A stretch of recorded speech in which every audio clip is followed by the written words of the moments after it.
दुनिया की राजनीति में एक ऐसा घटनाक्रम सामने आया जिसने पूरे मध्य पूर्व को हिलाकर रख दिया। ईरान के सर्वोच्च नेता आयतुल्ला अली खामेनेई की हत्या दशकों की गुप्त जासूसी और महीनों की रणनीतिक तैयारी का परिणाम बताई जा रही है। विशेषज्ञों और पूर्व खुफिया अधिकारियों के अनुसार इस ऑपरेशन के पीछे इजराइल की गुप्तचर एजेंसी मोसाद की वर्षों पुरानी निगरानी और अमेरिका की CIA की अत्याधुनिक तकनीकी सहायता शामिल थी। बताया जाता है कि यह हमला केवल 60 सेकंड के भीतर अंजाम दिया गया। तेहरान के अलग अलग सुरक्षित ठिकानों पर लगभग एक साथ हुए इन हमलों में खामेनेई के साथ ईरान की शीर्ष सुरक्षा व्यवस्था के 7 प्रमुख सदस्य, उनके परिवार और करीबी सहयोगियों सहित लगभग 40 वरिष्ठ नेता मारे गए।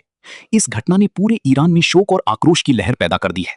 लेकिन सवाल यह है, क्या यह हमला ईरान की सत्ता को कमजोर करेगा या फिर और भी उग्र नेतृत्व को जन्म देगा? कुछ विशेषज्ञ इसे इजराइल की बड़ी रणनीतिक सफलता मान रही हैं। पूर्व सैन्य अधिकारी आमोस यदलिन ने इसे टैक्टिकल और ऑपरेशनल सरप्राइज कहा है। उनके अनुसार किसी को उम्मीद नहीं थी कि हमला दिन के उजाले में किया जाएगा। सूत्रों के मुताबिक CIA ने इजराइल को एक बेहद अहम सूचना दी थी। तेहरान की एक गुप्त नेतृत्व परिसर में शनिवार सुबह शीर्ष अधिकारियों की बैठक होने वाली है और खामेनेई खुद उसमें मौजूद रहेंगे।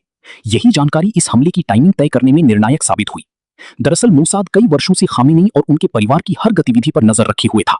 उनकी दिनचर्या, सुरक्षा व्यवस्था, आने जाने के रास्ते, यहां तक कि उनके आसपास के लोगों की आदतों तक का विस्तृत रिकॉर्ड तैयार किया गया था।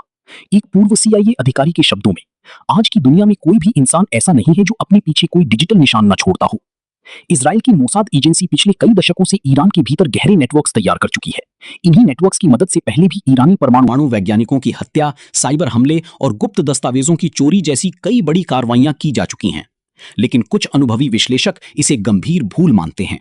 प्रसिद्ध विश्लेषक योसी मेलमैन का कहना है, हम बार बार यही गलती करते हैं कि किसी नेता को मार देने से समस्या खत्म हो जाएगी, लेकिन इतिहास बताता है कि हर नेता की जगह दूसरा आ जाता है। उनके मुताबिक ये कदम आने वाले समय में ईरान को और अस्थिर कर सकता है और सत्ता की लड़ाई में पहले से भी अधिक कट्टर ताकतों को जन्म दे सकता है। एक पूर्व CIA अधिकारी ने भी कहा, नेता को खत्म करने से विचारधारा खत्म नहीं होती। कई बार आप एक समस्या हल करने की कोशिश में उससे बड़ी समस्या पैदा कर देते हैं। अब पूरी दुनिया की नजर इस सवाल पर टिकी है, क्या यह हमला ईरान की मौजूदा व्यवस्था का अंत साबित होगा या फिर यह मध्य पूर्व को और भी बड़े संघर्ष की आग में झोंक देगा? सिर्फ 1 मिनट का यह हमला पूरे क्षेत्र का भविष्य बदल सकता है।